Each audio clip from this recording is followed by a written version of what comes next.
Olá, pessoal. E então, os livros didáticos de inglês aqui no Brasil ensinam o inglês que se fala nos Estados Unidos ou não?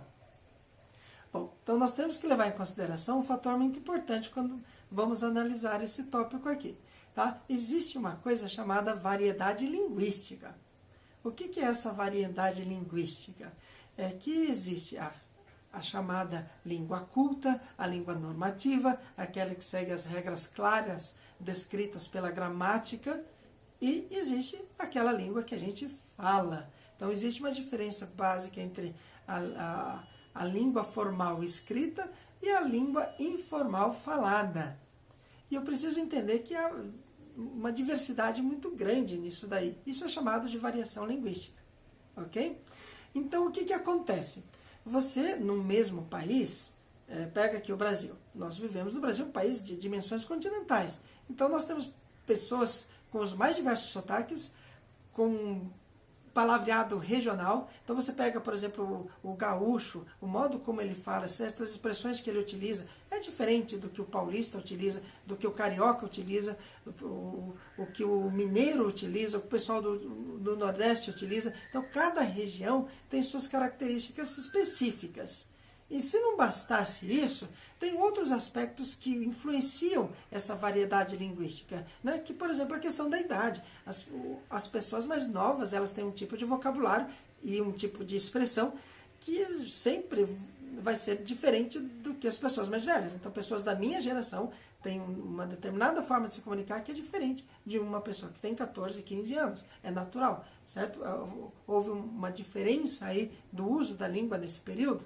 Então tem expressões que eu uso, que minha filha, por exemplo, não usa, e isso é totalmente natural dentro de um idioma. Tem as expressões que são comuns de cada profissão. Então, entre os médicos, eles utilizam um determinado jargão, entre os advogados é um outro tipo de comunicação, entre os pedreiros tem uma outra comunicação, e isso não quer dizer que um fala certo e o outro fala errado. Cada um fala de acordo com o ambiente no qual ele está circulando naquele momento. Porque você pode pegar uma pessoa que tem, digamos assim, um altíssimo nível de conhecimento do idioma. Se ele está circulando entre pessoas que não têm aquele conhecimento, ele deve ter uma adaptabilidade da língua de tal forma que ele consiga conversar com uma pessoa que, por exemplo, é analfabeta e ser compreendido por essa pessoa que é analfabeta. Okay? Então, essa é uma questão do uso da língua que nós temos que diferenciar. Os livros didáticos, eles têm uma abordagem mais normativa, ou seja, de acordo com as normas, certo? E ele também ensina o inglês que é mais generalizado. Então, digamos que uma determinada pessoa nos Estados Unidos tem uma determinada resposta para quando você fala thank you. Certo? Ele vai falar de um jeito que em outros lugares pode ser diferente. Agora, se você fala you're welcome, é errado. Você aprende no livro aí, na forma mais comum, que quando alguém lhe fala thank you, você responde com you're welcome. Bom, isso é errado? Não, não é errado. Pode não ser utilizado em determinado lugar, por uma determinada geração, por um determinado grupo de pessoas, mas em qualquer lugar que você responder dessa forma, o nativo vai te entender. E não só nos Estados Unidos, porque lembre-se, o inglês não é falado só nos Estados Unidos, ele é falado em inúmeros outros países.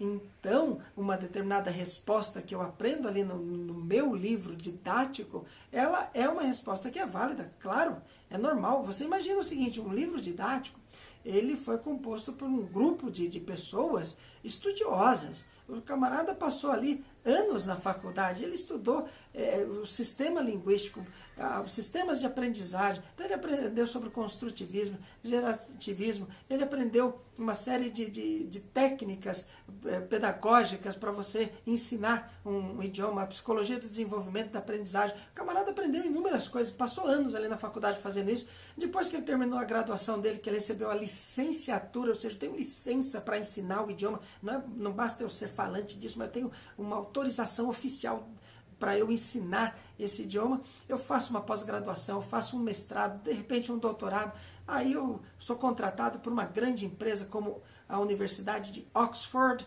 ou Cambridge, ou Longman, ou Cengage. Eu construo ali, dentro de uma equipe de pessoas tão estudiosas quanto eu, construímos um livro, lançamos no mercado, para vir ali uma pessoa, um americano, um nativo, e falar, pô, mas esse não é o inglês que eu falo aqui na minha rua, com meus amigos, com a minha família. O mundo é um pouquinho maior do que uma rua, né? Então a gente tem que tomar cuidado com esse elemento aí de dizer que os livros didáticos estão errados. Bom, que as escolas, que o sistema educacional precisa ser modificado para ser mais vinculado à realidade do aluno, da pessoa que está aprendendo alguma coisa, isso é indiscutível, isso tem que acontecer mesmo, tá? Mas eu não posso negar que o livro didático ele tem o seu papel, e é um papel importantíssimo, que é me ensinar as estruturas do idioma. Se eu faço um curso bem feito de inglês, eu vou ser um poliglota dentro do inglês. Por quê? Porque eu vou aprender a parte normativa da língua. Então, se eu tiver que, sei lá, eu quero trabalhar nos Estados Unidos, então eu vou participar de uma entrevista de emprego nos Estados Unidos, então eu não posso falar um inglês assim, né, de adolescente ali na rua, numa balada, não vai funcionar, certo? Eu quero fazer uma faculdade no exterior, na Inglaterra, ou nos Estados Unidos, ou na Austrália. Então, o que acontece? Eu preciso estar apto para falar o inglês nesses ambientes também, nessas situações mais formais. Então, eu preciso ter um conhecimento mais formal do idioma. Em outras situações, se eu vou num piquenique, num churrasco, numa balada com os amigos, num happy hour, num restaurante, aí é claro, a linguagem é muito mais simples, muito mais informal. E dessa forma, eu vou utilizar expressões que eu não utilizaria, por exemplo, no meu ambiente de trabalho. Eu tenho um outro grau de utilização do idioma. Eu vou ser capaz de utilizar a linguagem de uma forma clara e eficiente em determinadas situações, em qualquer situação que eu viva, em qualquer ambiente que eu esteja, em qualquer país que eu viaje, mas isso eu adquiro com o tempo.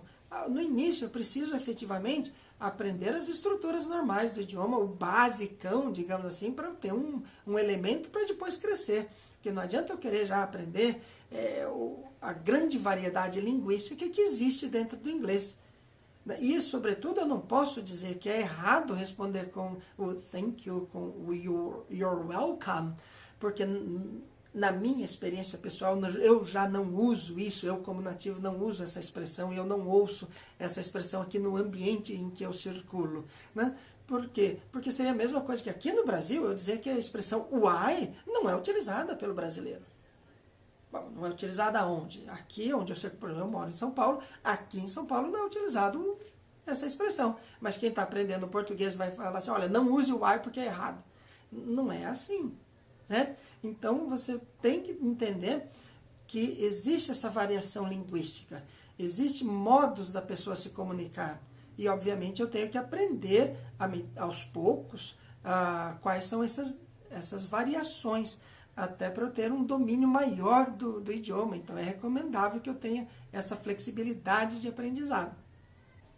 Então, eu espero ter esclarecido esse ponto aqui para você sobre a importância do livro didático. Ele não está errado, ele apenas foca na questão gramatical. E essa é a grande vantagem de você ter uma aula particular, porque a partir daquilo, o professor ele vai poder tirar muito mais riqueza e desenvolver muito mais aqueles tópicos que estão ali colocados naquela sequência didática que o livro escolheu fazer, né? Então, você tendo uma aula particular, você sempre vai ter um melhor desenvolvimento. Quando você faz uma aula em grupo, numa escola que já tem programado desde a primeira aula até a última, é um pouco mais difícil que essa expansão do material do livro didático ocorra, mas uma aula particular é mais fácil, né? Então, você, se já tem um professor particular, você percebe como é vantajoso ter essa aula mais direcionada efetivamente para você e a adaptação daquele material didático para as suas necessidades. Se você ainda não tem, entre em contato conosco que vamos te proporcionar essa grande vantagem de aprendizado. Então, deixando claro aí essa importância do material didático a ser utilizado nas suas aulas. Espero que você tenha uma melhor noção agora para enfrentar aí os gatilhos do marketing digital, porque obviamente na mídia social, quando as pessoas falam, olha, os livros não representam aquilo que acontece aqui na vida real, você entenda que existe a chamada variação linguística, ok? Bom, se você gostou do vídeo, deixa o seu like, faça o seu comentário, comente com seus amigos, compartilhe com seus amigos e nos vemos no próximo vídeo.